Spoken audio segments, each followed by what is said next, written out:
Hello all, I have some really exciting things to share with you about learning. So what if everything in life actually is learning? Everything that you've ever experienced. So think about some of the things that are really challenging in your life right now. And some of the pain and suffering, the uncertainty, the space of, I don't know how it's gonna go. Okay, so you might notice in your body some sensations around that. You might notice your breathing. When you focus on that, maybe you're holding your breath.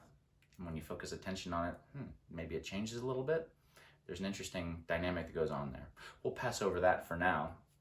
But what I'd like to share with you is something that many of you are probably already familiar with, whether you're conscious you're aware of it or not. See, life as learning can be connected to this really amazing universal principle, this mathematical principle of measuring how our universe is designed. The Fibonacci sequence, or the golden ratio. It's found in everything. Quick example, take your hand and look at the length of your longest finger. That could be considered a ratio of 1. And then take the base of your fingers to your wrist, your palm. That is 1.6 in comparison to the length of the finger. So 1 to 1.6. Is that a coincidence? I wonder. But then you take the tip of the fingers to the wrist and consider that a 1, like this is now our standard, right? But then you take your wrist all the way to your elbow, that creates a 1 to 1.6 ratio again. Isn't that interesting? Then you take your shoulder to your elbow. And if that is considered the 1 of the 1 ratio, that unit of measurement, guess what the length of your elbow to the tips of your fingers are? 1.6, roughly, 1.618. So this is known as the Fibonacci sequence, or the golden ratio, and it shows up in the spiral of a mollusk shell. You can see what looks like a snail shell as far as the pattern that goes there. But what's going on a deeper level is that there is a growth and a learning process going on in any given moment. So I'm going to pass by the amazing physical concepts of how the universe is actually measurable in all of these very specific and predictable ways. This is a storm. This is a mollusk shell. But this is also learning. This is how we learn. So just imagine with me for a moment what we were thinking about in the beginning of this video, something that was challenging in your life, something that is challenging in your life. Now, go back even further in your life and think about something that you're great at now. Something that you've overcome challenges in order to learn. Let's say it was learning to ride a bike. Let's go simple for right now. So what did it take to learn riding that bike? Well, you needed to learn how to balance on top of the bike, right? You needed to learn to pedal in order to move forward, and you needed to learn how to steer. Well, that just didn't happen right like that. There was a sense of uncertainty, a sense of fear. What if I fall? Maybe you did fall a couple times. But if you can ride a bike now, you went through this process that follows the Fibonacci sequence, the golden ratio. It is an experience that can be represented by looking at the small box in this smallest part. By the way, this infinitely goes inward and outward. That's a whole other conversation. This experience of, okay, I am a human being with the capability of riding a bike. Cool. But this being the 1, and this next box being a little bit bigger, 1.6, this represents the uncertainty, I want to learn how to ride a bike. And as I fill that in and create a new whole box of, I can now ride a bike, I've learned to balance, I've learned to pedal, I've learned to steer, and I can do that seamlessly. My body has integrated that body knowing, that experience of learning that I feel in my body. I have words to describe it. But ultimately, I have integrated riding that bike.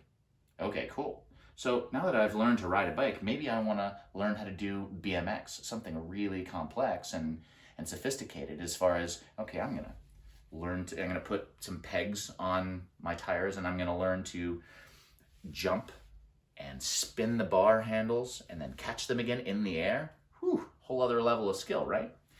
You might say that riding the bike is now the smaller box. This is 1. And this new skill of learning to do something else on the bike that's a little bit more complex. That's the 1.6. This is the unknown. It's uncertain. And look at the pattern that this follows. Is this box now, and maybe I can BMX ride and I can jump in the air and I can spin the handlebars and catch them. All right, and I can still pedal and steer and balance.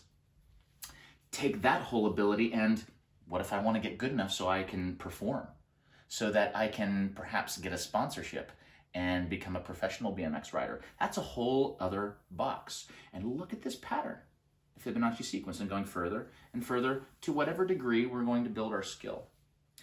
So that's a practical example of how we can apply the Fibonacci sequence to learning.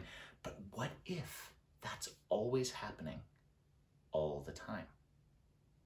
This is where it gets fun. So this is a two-dimensional representation. But what if there is a third dimension? What if this is actually a spiral? This larger part of the spiral is closer to you. And the further down we get into that initial beginning sequence of the spiral, imagine that you're 10 stories up, and this part is where you are in relation to it being close to you, but way down here, it's not smaller because it's actually smaller, it's just further away. It's lower down in the sequence of learning. So what if these smaller boxes in our lives are the things we've already accomplished, the things we've already learned and built skills? Many of us, most of us, have learned to lift our heads as infants, and then eventually sit up, and then eventually crawl or scoot, and then eventually stand, and then walk, and we're continuing to learn. But often we don't notice these things as progressions, as constant learning. And we have these fears that come up, and we think, man, I don't know if I'm gonna make it. I don't know if I'm gonna get through this. This feels too hard. I can't imagine it. You wouldn't take a toddler and say, you know what, you haven't learned to walk. You're 2 months old and you've had 2 months. If you're not getting it now, you're not ever gonna get it. That's insane, right? We would never treat a toddler that way. Why do we treat ourselves that way? Why do we treat ourselves in a way where if we don't get something right away, or we have some sort of emotional response that comes up that, like humiliation, or even just plain old fear, or a fear of the future and an anxiety about what if I look bad as I'm trying on this new skill that I've never done before, or I haven't practiced very much. The whole point is we're always learning. And so if we can step back from this bigger picture and see this learning is always happening, we are always learning. The uncertainty, the challenges, the discomfort perhaps that we feel in our bodies when we, oh no, I don't know how well it's going to go. What if that's all a process of learning? And as we know from patterns that show up everywhere in the universe, this is what happens. This is the shape of our galaxy. It's the shape of a storm. This is the shape of the movement trajectory of learning. It's all happening, and it's all amazing. It's all perfect. To give an example that has some relevance right now, some people are pretty worried and concerned about their immune systems and a virus that may compromise our health. And so we're uncertain about whether we're going to get this virus, or if it's going to hurt somebody that we know and that we love, or ourselves. I'm not making any commentary about what we should or shouldn't do about it. What I am saying is that perhaps in some form we're in this small box of immune system learning. And as a culture, as a community, as a world, we are stepping into the uncertainty of that R1 right now to the 1.6, the uncertainty. Notice all of the viruses that have come and gone every 2 years roughly. Happens to fall around political elections for some reason. We'll just pass by over that coincidence. I'm not making commentary about whether that is or isn't connected, but isn't that interesting?